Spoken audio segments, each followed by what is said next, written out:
আজি সোণাপুৰ ডিগাৰু উচ্চ মাধ্যমিক বিদ্যালয়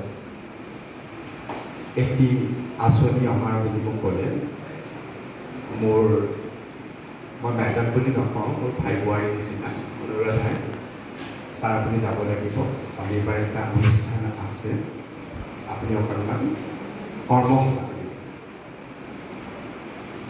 আজি মই বহুতেই ব্যস্ত, আজি মোৰ দিনটো ব্যস্ত থাকিম, কিন্তু মোৰ এটা বিৰাটেই ভাল লাগিল, পঢ়াৰ শিক্ষাৰ এটা অনুষ্ঠান বিদ্যালয়। এই বিদ্যালয়ৰ প্ৰধান অধ্যক্ষ খগেন্দ্ৰ চৌধুৰী, ফণীন্দ্ৰ শৰ্মাদেৱ আৰু বাকী উপস্থিত থকা শিক্ষক শিক্ষয়িত্ৰী গুণী জ্ঞানী তেওঁলোকে শিক্ষা প্ৰদান কৰি আছে। আপোনালোকে তোমালোক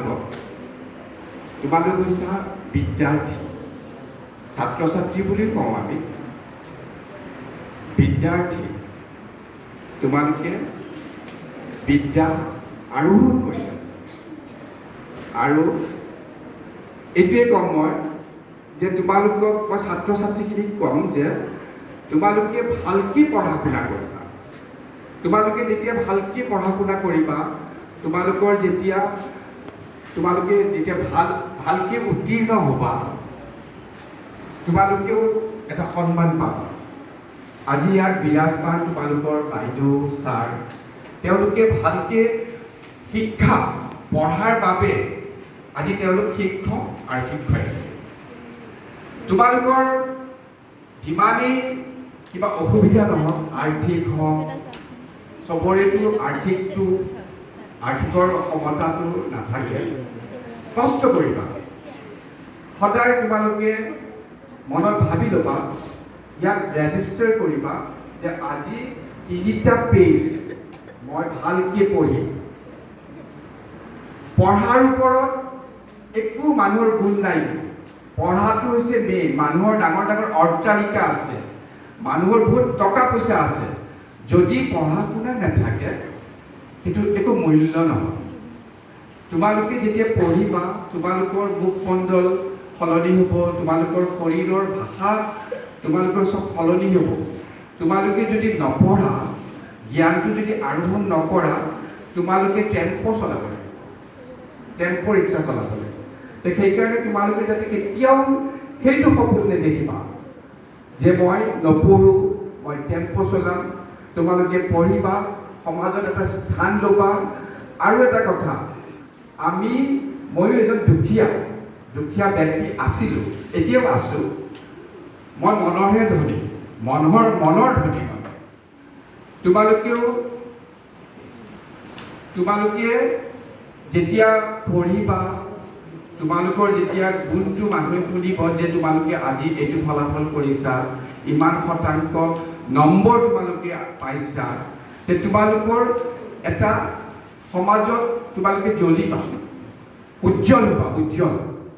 তোমালোকক মানুহে ভাল দৃষ্টিভংগীৰে চাব, তোমালোকক প্ৰশংসা কৰিব আৰু তোমালোক বুকু ভিন্দাই খোজকাঢ়িব পাৰিবা। আৰু তোমালোকে পৃথিৱীৰ য'লৈকে নোযোৱা, তোমালোকৰ আত্মবিশ্বাস খুব গভীৰ হ'ব। সেইকাৰণে আজিকালি ল'ৰা ছোৱালীবিলাকে পঢ়ে, কাৰণ আজিকালি ল'ৰা ছোৱালীবিলাক চবেই জানে যে পঢ়া শুনা শিক্ষাৰ মানদণ্ড কি। সেইকাৰণে তোমালোকে এটা মোক প্ৰমিছ কৰা যে তোমালোকে ভালকৈ পঢ়িবা। আৰু কেতিয়াবা তোমালোকে যদি মই আজি বিহু চাই আহিলোঁ, মোৰ আজি ভাগৰ লাগিছে, মই নপঢ়োঁ, আজি মই বিয়া খাই আহিলোঁ, আজি মই নপঢ়োঁ, আজি বৰষুণ দিছে মই স্কুলত নাযাওঁ, আজি ৰ'দ দিছে মই স্কুলত নাযাওঁ, সেইটো কাম কেতিয়াও নকৰিবা। তোমালোকে ৰ'দ দিলেও বৰষুণ দিলেও তোমালোকে স্কুলত নাহিবা, কাৰণ যোনদিনা তোমালোকে পঢ়াশালীলৈ নাহিবা, সেইদিনাই তোমালোকে নিশিকিবা। মই এতিয়াও শিকি আছোঁ, মই কিন্তু ছাত্ৰ দেই, মোক ইয়াত পৰিচয় কৰাইছে মই এজন গুৰু বুলি, কিন্তু মই শিকাওঁতে গুৰু, কিন্তু বাকী সময় মই কিন্তু ছাত্ৰ। মই সদায় নতুন কিবা শিকিবলৈ সদায় যত্ন কৰোঁ। মই এতিয়া ডান্সতহে মই এক্সপাৰ্ট, বাকী ক্ষেত্ৰততো মই এক্সপাৰ্ট নহয়। বাকীখিনি মই শিকিব লাগিবনে? মই কথা কেনেকৈ ক'ব লাগিব, কেনেকৈ চিন্তা কৰিব লাগিব, সেইবিলাকো এটা শিক্ষা। তোমালোকে সদায় ইনষ্টাগ্ৰাম নাচাবা, ইনষ্টাগ্ৰাম এপছটো কেতিয়াও নাচাবা দেই। কোনে কোনে ইনষ্টাগ্ৰাম এপছটো চোৱা কোৱাচোন, হাত দাঙা। চবেই চায়, কিন্তু ইনষ্টাগ্ৰাম চালে তোমালোকৰ ভাবা চিন্তাবিলাক দুৰ্বল হৈ যাব। তোমালোকে যিটো চিন্তা কৰিবা সেইটো তোমালোকে যদি ইনষ্টাগ্ৰাম চাবা, তেতিয়া তোমালোকৰ তাতে সাংঘাতিক বেয়া মানে ভিডিঅ' আপলোড কৰে। নিগেটিভ থটছখিনি গোটেই, নাকাৰাত্মক চিন্তাখিনি গোটেই সেই ইনষ্টাগ্ৰামত থাকে। তোমালোকে ইনষ্টাগ্ৰাম নাচাবা, তোমালোকে গুগল চোৱা। আজি বোলে এইটো প্ৰশ্নৰ উত্তৰ মই বিচাৰি পোৱা নাই, তোমালোকে গুগল চাৰ্চ কৰা। সেইটো হৈছে তোমালোকৰ কি? বেনিফিট। সদায় তোমালোকে বেনিফিটত থাকিব বিচাৰিবা। তোমালোকে সদায় যাতে মই আজি কিবা এটা শিকোঁ, আৰু কিবা নাজানিলে বাইদেউ ছাৰহঁতক সুধিবা।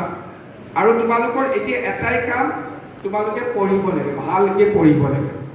আৰু আমাৰ দুখীয়া ল'ৰা ছোৱালীখিনিয়ে যদি ভালকৈ নপঢ়ে, সিহঁতক মানুহে আৰু বেছিকৈ দবাই দিব।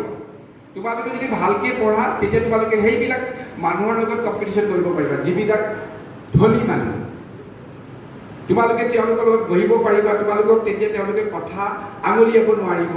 সেইকাৰণে আজি এই কৰ্মশালাত মই এইখিনি কথাই ক'ম যে মোৰ এটাই উদ্দেশ্য, তোমালোকে যাতে ভালকৈ পঢ়া। তোমালোক এতিয়া চবেই তোমালোক সৰু হৈ আছে, তোমালোক এটা ফুল, তোমালোক গোলাপ ফুল, তগৰ ফুল, শেৱালি ফুল, ফুলৰ নিচিনা তোমালোকৰ মনবিলাক। তোমালোকে সেইকাৰণে সেই ফুলটো যাতে ফুলি থাকে দেই। বিস্তাৰভাৱে তোমালোকে অধ্যয়ন কৰা, বিস্তাৰভাৱে ভাবা। আৰু বিয়া খাই আহি তোমালোকে যদি ভাবা যে মই আজি বিয়া খাই আহিছোঁ নপঢ়োঁ, তেতিয়া তোমালোকে লগালগ ভাবিবা যে নাই, মই 3টা পেজ পঢ়িবই লাগিব। 3টা পেজ সেই তোমালোকে তেনেকৈ ভাবি তোমালোকে সেই 3টা পেজ পঢ়ি তোমালোকে টোপনি যোৱা, আৰাম কৰা, যি কৰা তোমালোকে কৰা। তোমালোকে বিয়া খাই আহিলেও 3টা পেজ পঢ়িবা। তোমালোকে ক'ৰবাৰ পৰা বিহু চাই আহিলেও 3টা পেজ পঢ়িবা। সেই 3টা পেজ যে পঢ়িবা, তোমালোকৰ ভৱিষ্যত তোমালোকৰ এটা সোণালী দিন। মানুহে সোণালী দিনটো অতীত বুলি কয়, কিন্তু সোণালী দিন ভৱিষ্যততো থাকে। এতিয়া মোৰ কলিগছবিলাকে কয় যে আমাৰ আগতে আমি খুব নাচিছিলোঁ, বম্বেত গৈছিলোঁ, দিল্লী গৈছিলোঁ, কেলকাতা গৈছিলোঁ, মাদ্ৰাছ গৈছিলোঁ, ফৰেন গৈছিলোঁ। আমাৰ সেই সোণালী দিনবোৰ যে মনত পৰে নহয়, মোৰ কাৰণে সেইটো সোণালী দিন, সেইটোও সোণালী দিন, আজিও সোণালী দিন, ভৱিষ্যতো সোণালী দিন। সদায় তোমালোকে যাতে হীৰাৰ নিচিনা জিলিকা। আৰু সেইটো কেতিয়া জিলিকিবা? যেতিয়া তোমালোকে ভালকৈ পঢ়িবা। বগলীৰ নিচিনা তোমালোকৰ কনচেনট্ৰেশ্যন লাগিব। বগলী বুজি পাইছা? বগলীয়ে যেতিয়া এটা মাছ চিকাৰ কৰে, কোনো বেলেগ ফালে নাচায়, সেই এটা মাছটোকে লক্ষ্য কৰে, বাকী ইফালে 10টা মাছ পাৰ হৈ যাব।